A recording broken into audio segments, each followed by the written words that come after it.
First, welcome to my employee login screen. Every employee is going to get a 4-digit PIN. You can use that PIN to log in, or you can use that PIN to clock in.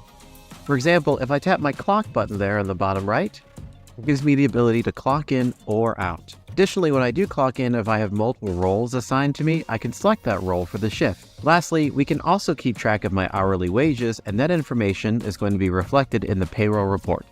For now, let's go ahead and log in. This is our order screen.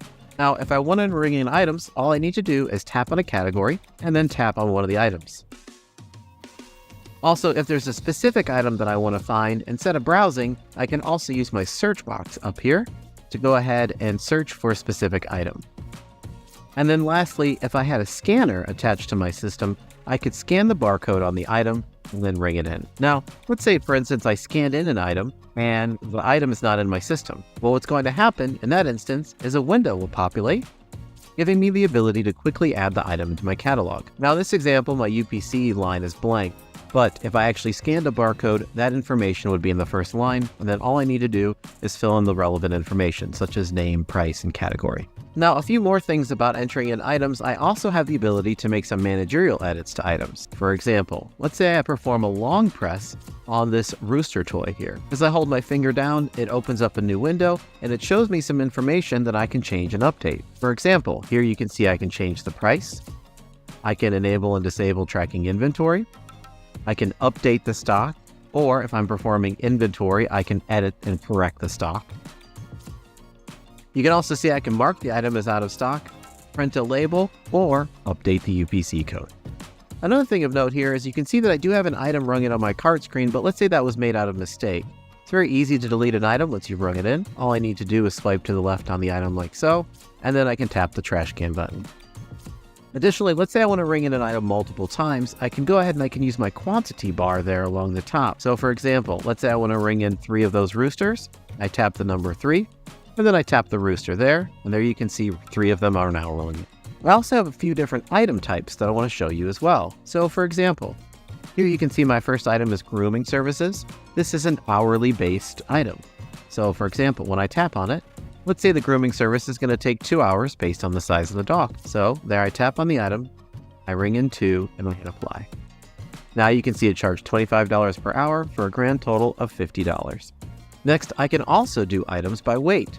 So for example, if I want to be able to order dog food by the pound, I can tap on it like this.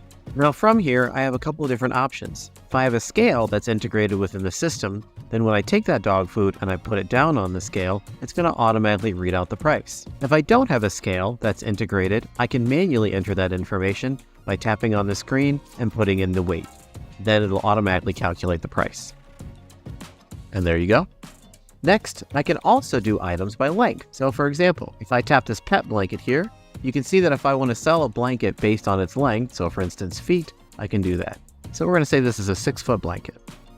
Hit apply, and there you go. You can see it's $66. Also, in an instance where you need to do age verification, we also have the ability to put an age requirement on items. So for instance, let's say this CBD for pets had an age requirement. I could tap pet CBD, and from here I could scan an ID, and it would auto-populate their contact information and also prove whether or not they can purchase it based on the age associated with the ID. That's a bit about ringing in items.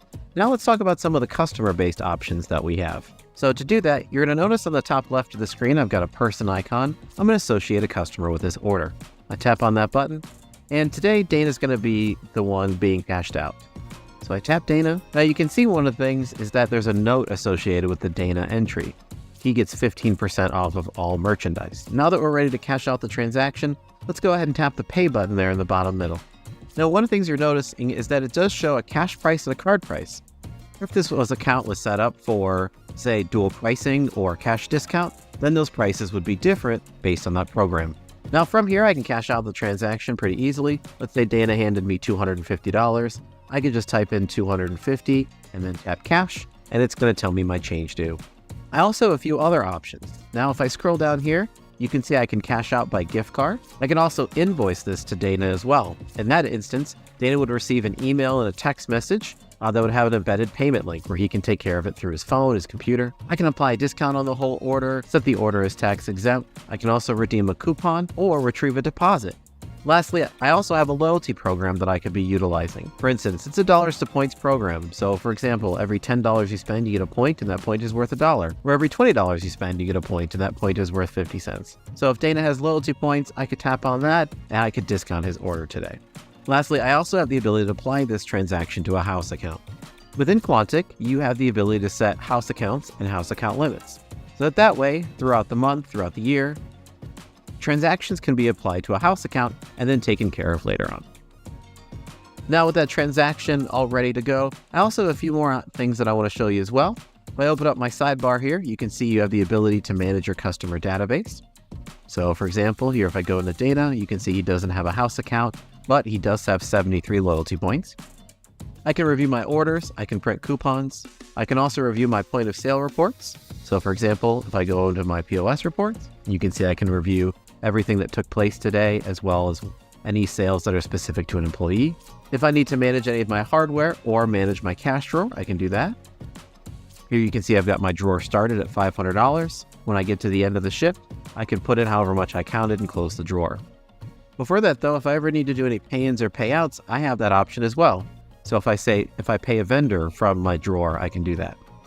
And then lastly, I can also check my gift card balance if I need to. All right, folks. Now that's a little bit about Quantic POS and the retail environment. I hope you enjoyed the video today. Have a wonderful day.